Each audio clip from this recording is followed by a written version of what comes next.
सातारा में लेखक विश्वास पाटिल की कादंबरी को लेकर एक नया विवाद खड़ा हो गया है।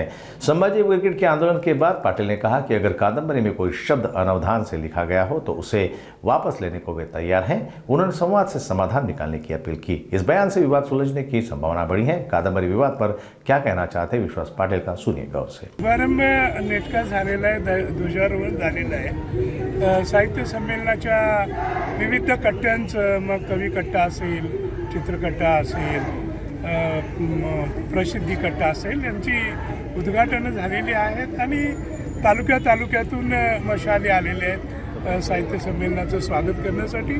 आणि एकूणच सातारकरांचा उत्साह मोठा दिसतो आहे आणि त्याहीपेक्षा माझ्या दृष्टीनं महाराष्ट्र, बेळगाव, त्याच्यानंतर नागपूर, हैदराबाद इत्यादी ठिकाणाहून माय मराठीवर प्रेम करणारे अनेक रसिक इकडे दाखल होत आहेत आणि त्यांचा उत्साह पाहून आमचाही उत्साह वाढतो आहे।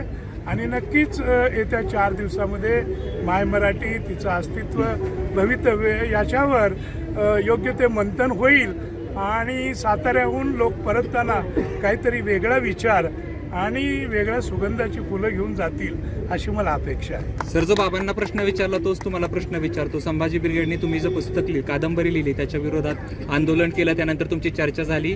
त्यांनी असं सांगितलं की विश्वास पाटील माफी मागतील आणि ते पुस्तक या ठिकाणी विक्रीस उपलब्ध नसणार आहे। काय सांगायला? तुम्ही तुमचे शब्द नका टाकू, तसं ते मला काही बोललेले नाही। जे शब्द त्यांनी सांगितलं, जे शब्द तुम्ही वापरता ते तसे काही बोललेले नाही। अच्छा, हे लक्षात घ्या की जे आंदोलक आहेत ते माझ्यापेक्षा वयाने लहान आहेत आणि माझं पुस्तक हे 2006 साली कादंबरी आलेली आहे। सोलापूरच्या साहित्य संमेलनात एका 3,500 प्रती खपलेल्या आहेत। 2-3 पिढ्यांनी ते वाचलेले आहेत। तरी सुद्धा आमच्या तरुण मित्रांना या संभाजी ब्रिगेडच्या काही शंका असल्या तर ते आम्ही एकमेकांसमोर बसून त्यातून ठरवायचं आणि मार्ग काढायचं ठरवलेलं आहे। शेवटी संभाजी राजा हे माझ्या काळजाचा कुठेतरी एक कळ आहे आणि त्यामुळे समजा अवधानानं माझ्याकडून एखादा शब्द चुकून इकडे तिकडे झाला असेल आणि ते माझ्या लक्षात आलं तर तो मोठ्या मनानं तात्काळ मागं घ्यायची माझी तयारी आहे।